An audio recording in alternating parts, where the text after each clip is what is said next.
What's up, everybody? This is part 5. I just went through and counted the videos. This is part 5. So, yeah. So, I got that bitch out. There's actually 5 bolts. 1, 2, 3, 4, and then 5. This one right here is a mounting guide, I believe. So, I got everything out, and then I lowered it with my transmission jack. I couldn't slide it out from underneath because clearance right here. So what I did, I took a block of wood, my jack, and I raised the car up about 4 or 5 inches, and then I slid the transmission out through here. This rear end part kept hitting right there. So I had to slide it and wiggle it out, and then I had to move this out of the way and slid it out through here by turning the transmission. Like it's coming out like this way, like that. So I had to turn it, then wiggle it, and slide it out this way, and then wiggle it some more, move this out of the way. So got the transmission out. I'm going to be swapping. I'm taking the pan, because at the junkyard they poked a hole in it in this one. So I got to take the pan off of this one. I got to take this off, that off. That bolt actually goes to my mount. Excuse the messy car. There's a little bit of fluid in there, so I'm going to clean that out. I don't think I should have any problems with it. If I do end up having problems or issues, I can always come take the valve body harness. I can take my valve body harness out of this one. I used to rebuild a 4L60E transmission, so all I would need is a socket and tap this out.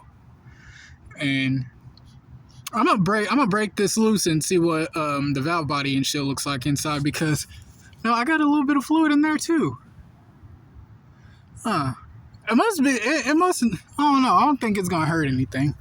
If anything, I'll break that loose.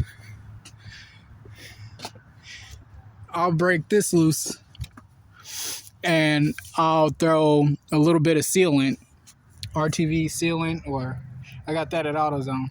So I'll throw that in there if I need to, if it becomes an issue later on down the road. I don't think it should, but yeah, so I'm going to be swapping the oil pan, and then I'm going to replace the filter and gasket, and then I'm going to be putting it all back together. So far, I've been doing this for about 3-4 hours, so I should be done by today. Oh, I lied.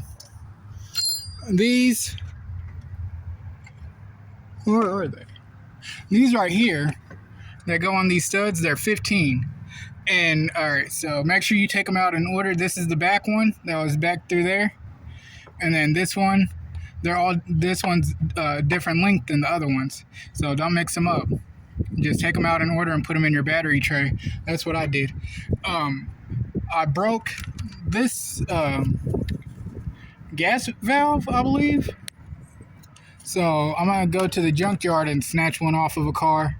I was using my breaker bar and it broke that, and I was mad as fuck. I'm like, God damn, if it ain't one thing, it's a fucking another. So go to the junkyard tomorrow and I'll throw that on there. But I should be done with getting the transmission installed and everything put back together today, later on tonight. I don't know if I'm going to make a video of putting everything back together step by step, but I showed you how to get it out. It's pretty much the same way going back in. It's the same going back in. I did my I took these bolts out last. That was the last thing I did. And then I used my pry bar to separate the transmission from the engine and did that. So, yeah. So before you start breaking your bolts loose, be sure to take that off. Take that off first. because that's a bitch. So I won't be able to drive it and shit today to make sure everything's good. I'll be able to do it tomorrow. But I looked on Google. It said about 1.5, 2 gallons, completely empty, bone stock empty trans. So I grabbed 2 gallons and some extra just in case the Monte Carlo needs some. I checked it earlier, the other day, and it was kind of low. So I'm waiting on the title to come in for that, and I'm gonna throw new coil packs and spark plugs and stuff in that one, and then that should get rid of the misfire. I ruined my CarMax having it sitting outside, but yeah, Pontiac G6 transmission removal, step by step. Well, a little quick guide on how to do it. Got it done. Took about 3 hours to get it out. It's probably going to take about a little more getting it back in, because it's always easier taking it out than it is getting in. So might take a little bit of time getting it back together. But I just wanted to get it out today and everything swapped over today. So there we go.